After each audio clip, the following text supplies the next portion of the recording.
자, 이재명 대통령이 취임 후 두 번째로 주재한 오늘 국무회의에서 여당 주도로 국회 본회의를 통과한 3대 특검 법안이 상정이 됐습니다.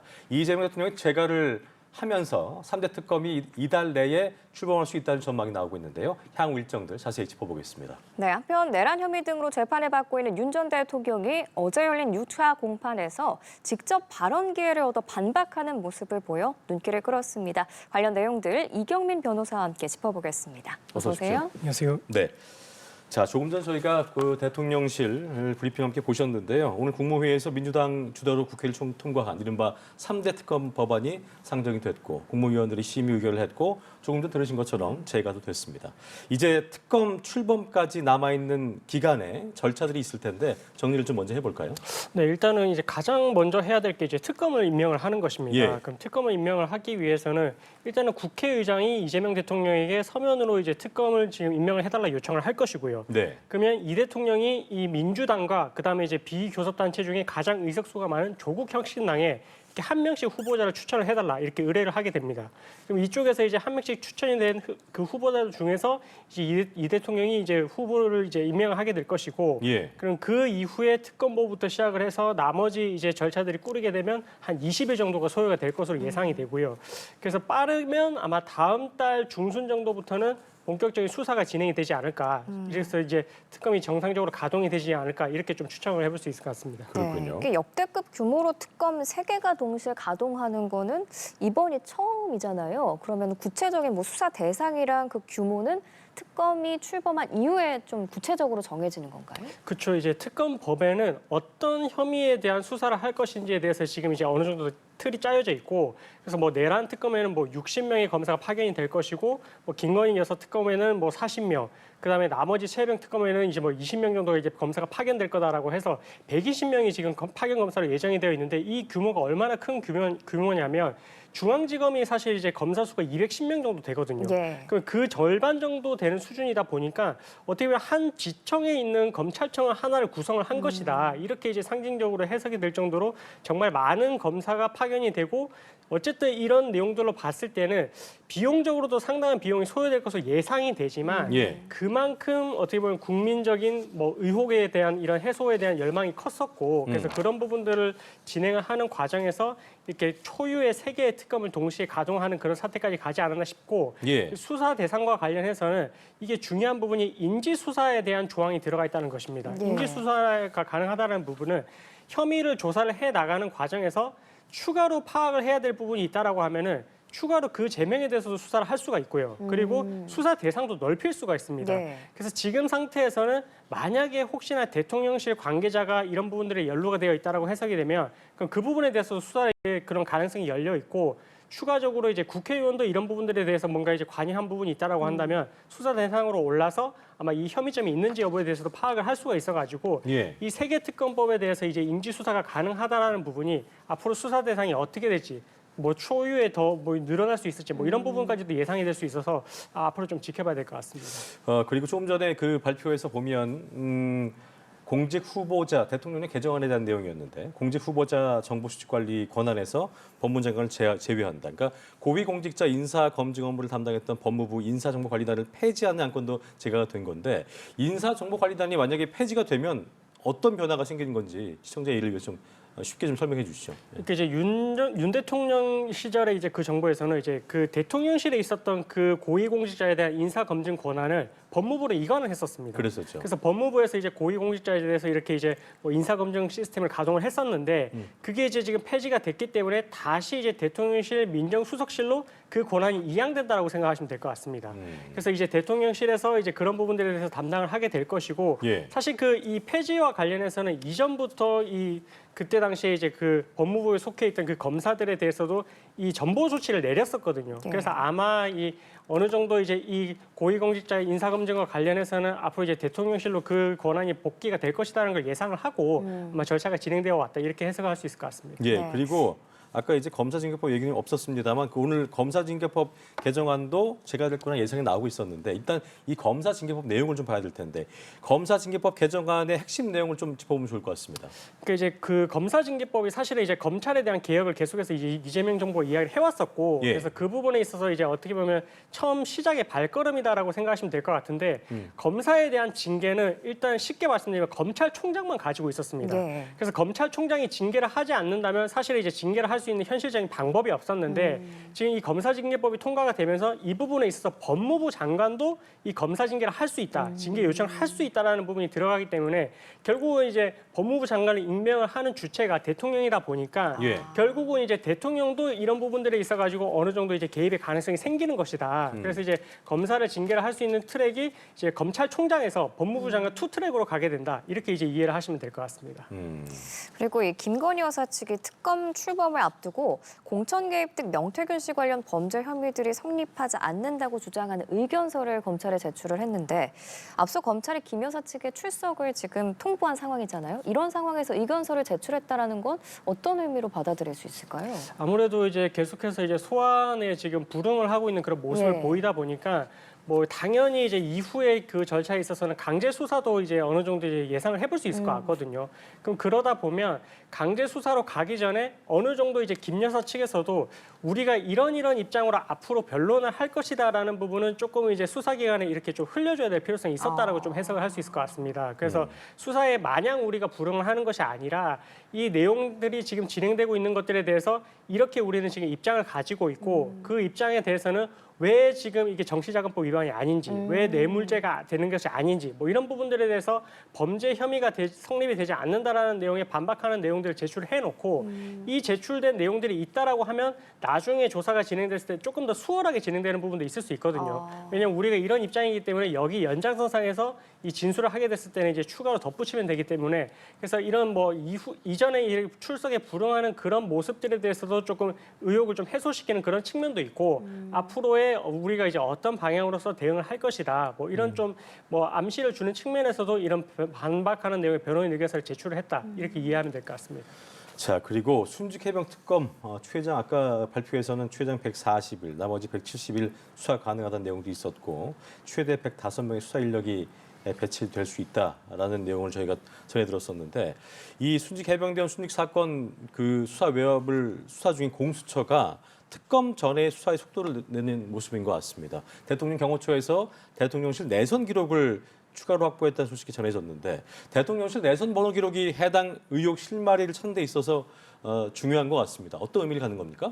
그렇죠. 이게 당시에 우리가 이제 소위 말하는 VIP 경로설 그때 당시에 이제 그 이종섭 전 국방부 장관이 윤 대통령하고 이제 윤 전 대통령하고 통화를 하고 난 이후에 당시에 이제 경찰로 넘어가는 이 최혜병 사건의 이첩을 이제 그때 당시에 취소를 했거든요. 예. 그래서 그 취소를 했다는 시기가 이 통화 이후에 지금 취소가 했다라고 지금 그렇게 이제 지금 예상을 하고 있기 때문에 그런 측면에 있어가지고 당시에 이 지금 유선 번호 그때 당시에 대통령 부속실과 집무실에서 이렇게 이제 통화가 됐다라고 지금 이제 확보가 되는 걸로 보여지고 예. 그래서 이후에 조사 과정에서는 이제 정말로 이제 그때 당시 통화를 한 주체가 누구였는지 뭐 이런 부분들에 대해서까지도 이제 만약에 수사기관에서 밝혀내게 된다면 그러면 이제 현실적으로는 당시에 정말로 윤 전 대통령 말고는 통화를 할 주체가 없었다라고 판단이 된다면 아무래도 그 시기상 이런 통화가 있고 나서 이 최혜병에 대해서 이제 사건이 이첩을 하는 것을 취소하게 된 것이 아닌가. 그래서 이 VIP 경로설에 대해서도 결국 그 사건의 실마리가 밝혀지는 부분이 크기 때문에 예. 그래서 이 전화를 했던 그때 당시에 번호가 어디에서 이제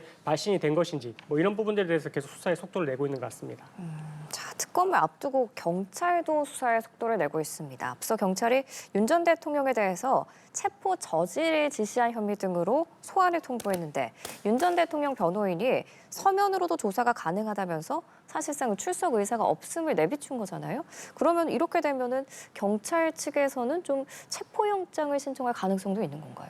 그렇죠. 이게 어느 정도 이 출석을 요청을 했는데 출석 불응을 하게 된다라고 했을 때는 어느 정도 사유가 있어줘야 됩니다. 좀 정당하게 내가 왜 지금 출석에 응할 수가 없는지 뭐 이런 부분, 특히나 이제 뭐 건강상의 사유, 뭐 이런 사유들을 들 수가 있는데, 근데 지금 상황에서는 사실 1차 지금 소환을 했다라고 하는데 그때 당시에는 비공개 소환을 했었거든요. 네. 근데 이제 불응을 했기 때문에 지금 2차적으로는 이제 공개 소환을 한 상태이고, 근데 그랬을 때 지금 이 변호인단 입장에서는 우리는 서면 조사로 대체가 가능하다 이렇게 입장을 밝히는 걸로 봐서는 앞으로도 이제 이렇게 출석을 할 의사는 없는 걸로 조금 비춰지는 그런 대목은 맞거든요. 그래서 예. 이후에 2차 소환까지 만약에 이제 불응을 하게 될 것 같으면 그러면 경찰 입장에서는 충분히 3차 이렇게 소환 조사를 다시 할지 아니면은 소환 요청을 하지 않고 체포영장을 발부받아서 다시 집행을 들어갈지 뭐 이런 부분들에 대해서도 하나의 그 수사에 대한 카드로서 이제 이 카드로서 이제 하나의 이제 고려를 해볼 수 있을 것 같고, 어쨌든 이 윤 전 대통령 변호인 측에서 이런 입장을 밝히는 걸로 봤을 때는 조금 이제 그 출석해서 이제 조사를 받을 가능성은 좀 지금 상황에서는 좀 높지는 않아 보이고, 만약에 체포영장에 대한 이런 이야기가 나오기 시작한다면 그랬을 때는 뭐 출석을 해서 이제 조사를 받는 방향 쪽으로 갈 수도 있을 것 같은데, 일단은 뭐 아직까지는 이후의 상황의 소환에 응하는지 여부를 좀 지켜보고 예. 그다음에 이제 강제 수사를 넘어갈지 여부도 판단을 해봐야 될 것 같습니다. 알겠습니다.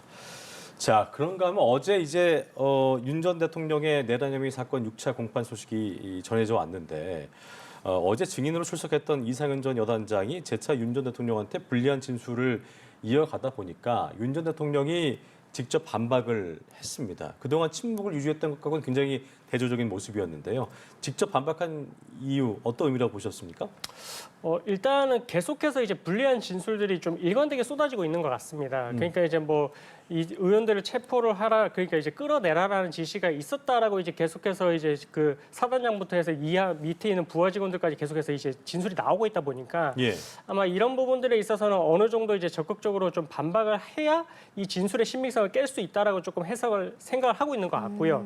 그래서 지금 어제 나왔던 진술 중에는 뭐 상부에 대해서 군의 상부는 뭐 국방부 합참을 말하는 것이지 대통령을 지칭을 하는 것은 아니다 이렇게 이제 반박을 하는 내용이 나왔는데, 근데 그 부분에 있어서는 또 재반박을 하기를 본인은 그때 당시에 대통령이라고 인식을 했다라고 이제 증언이 나오긴 했거든요. 네. 그래서 그런 걸로 봤을 때는 어쨌든 진술의 신빙성을 지금 단계에서도 이제 적극적으로 조금 변론을 해야 될 필요성이 있다라고 조금 보는 것 같고, 계속해서 어느 정도 이제 뭐 구체적으로 세부적으로 이제 표현 자체는 조금 다를 수는 있겠지만 큰 틀에서는 윤 전 대통령의 지시가 있었다라고 좀 일관적으로 좀 진술이 나오고 있다 보니까 예. 아마 그 신빙성을 깨는 데 있어가지고 조금 이야기를 하게 된 것이 아닌가 추측을 해볼 수 있을 것 같습니다. 네, 또 윤 전 대통령은 계엄 당일에 곽종근 전 사령관이 특전사 본부 지휘 통제실에 있는 걸 알고 있어서 전화를 하지 않았다라고 주장을 했어요. 그런데 앞서서 곽 전 사령관은 윤 전 대통령에게 정치인 체포 지시를 받았다라고 증언을 했잖아요. 이게 또 엇갈리는 주장들인데 여기서는 또 진위 여부가 또 어떻게 가려지게 되는 거예요?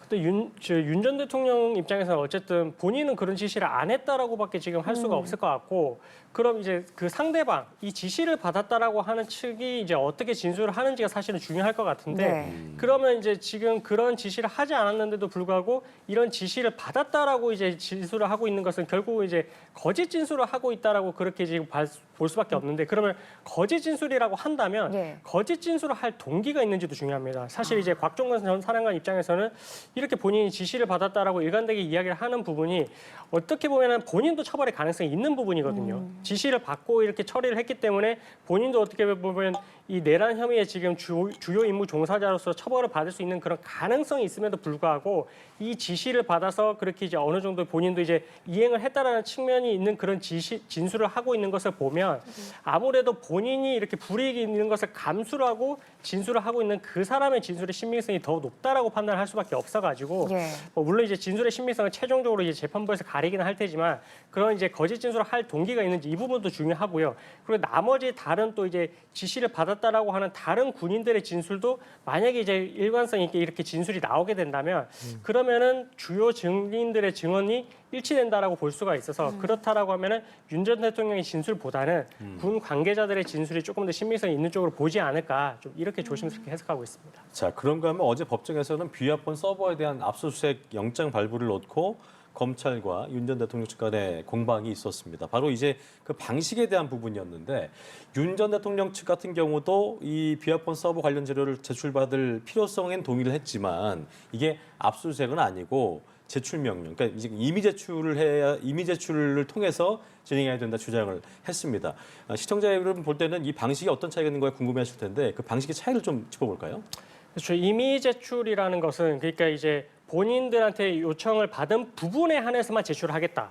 그렇게 이제 생각을 하면 되고요. 압수수색은 수사기관이 가서 이 전부를 다 들고 오는 것입니다. 네. 전부를 다 들고 와서 우리가 여기서 이제 이 혐의와 관련된 부분을 추리겠다 이런 의미이기 때문에 그럼 이 전부를 갖고 오게 되면 이 추리는 과정에서 다른 범죄의 혐의가 있다라는 부분이 드러날 수도 있는 거 아니겠습니까? 만약에 관련 증거가 이거 말고도 다른 부분이 문제되는 혐의점에 관련된 증거가 있다라고 할 것 같으면 재차 압수수색 영장을 발부받아서 그 부분도 이제 추출을 할 수가 있거든요. 예. 그래서 아마 지금 뭐 윤 전 대통령 변호인 측 입장에서는 아무래도 이제 문서 제출이라든지 아니면 문서 송부 촉탁 방식으로 해야만 필요한 부분에 한정해서 이렇게 제출을 할 수 있는 그런 모양새로 갈 것이고 그렇게 해야만 방어권 보장 측면에서도 조금 더 이제 본인들이 이제 방어를 할 수 있는 그런 좀 충실한 방어가 가능하다 이렇게 논리를 세우는 것 같고요. 그래서 압수수색 방식으로 하게 되면 아무래도 검찰이 이 모든 것을 가지고 가서 혐의가 있는 부분만 추리게 되면 나머지 부분들에 대해서도 드러나면 안 되는 부분까지 드러날 가능성이 있다 보니까 아마 이 방식에 있어서도 서로 좀 공방이 좀 오고 가고 있는 것이 아닌가 이렇게 좀 근데 해석할 일단 수 있습니다. 검찰이 그 대상 기간 이런 거 압수수색 대상 기간 구체적으로 다시 명시해서 제출하라고 재판부가 밝히면서 보류를 했잖아요. 어떻게 좀 판단하지? 앞으로 어떻게 할 것 같아요? 근데 이제 어쨌든 재판부에서 다시 한번 그런 의견을 내달라라고 하는 것을 보면 압수수색은 하게 되지 않을까 싶습니다. 아, 예, 한다는 거죠? 하긴 할 것 같은데 대신 그 범위를 정말로 한정해서 필요한 부분에 한해서만 이제 하는 걸로. 그러니까 문서 제출이나 문서 송부 촉탁과 약간 유사한 방법으로만 압수수색을 하는 쪽으로 그렇게 이제 하지 않을까 싶고. 구체성을 좀 더해서. 그렇습니다. 지금 왜 그러냐면 지금 압수수색의 장소가 대통령실도 있고 대통령 경호처도 있고 지금 이렇게 이제 크게 이제 장소가 여러 가지가 있는데 그럼 그 장소에 대해서도 지금 대통령 경호처는 윤 전 대통령 입장에서 여기는 국가 안보와 직결이 되어 있고 대통령 경호처가 이렇게 드러나면 안 되는 부분이 있다. 그래서 이 부분에 있어서는 지금 뭐 압수수색 장소에서 제외가 돼야 된다라고 주장을 하고 있어가지고 그럼 그런 부분들에 대해서 만약에 재판부가 이 검찰에서 그래도 대통령 경호처에 대한 압수수색도 필요하다고 이렇게 이야기를 했는데 만약에 이제 재판부가 봤을 때는 그러면 경호처에 대해서는 빼고 나머지 장소에서만 압수수색을 허용을 하겠다. 뭐 이런 식으로 이제 알겠습니다. 좀 재판부에서 이제 뭐 허가를 할 수 있는 범위가 축소가 될 수 있어가지고 그래서 아마 이제 재판부에서도 가능하면은 가장 이제 이 혐의를 입증할 수 있는 그런 구체적인 부분에서만 한정해서 다시 한번 신청을 해보라 이런 취지인 것 같습니다. 네, 알겠습니다. 이번엔 주제를 바꿔서 이재명 대통령 재판 관련 얘기도 해보겠습니다. 어제였죠. 대법원이 유죄 취지로 판단했던 이재명 대통령의 공직선거법 위반 사건의 파기환송심 재판부가 공판 일정을 취소하면서 그 후폭풍이 이어지고 있는 건데 이런 재판부 판단에 대해서 검찰이 재판부 기피 신청을 할 가능성도 나오더라고요. 이건 어떻게 보세요?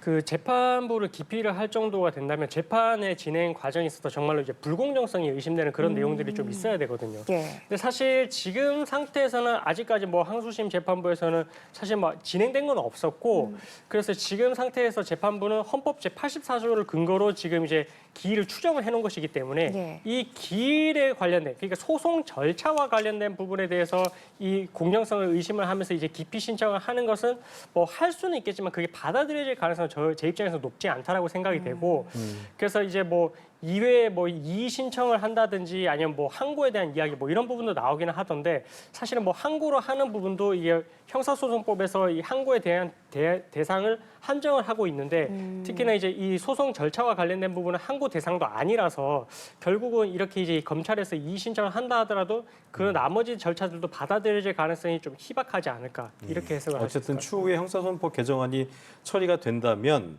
개별 재판부 판단 관계없이 대통령 받고 있던 재판은 일괄적으로 정지가 되는 거란 말씀이신 거죠?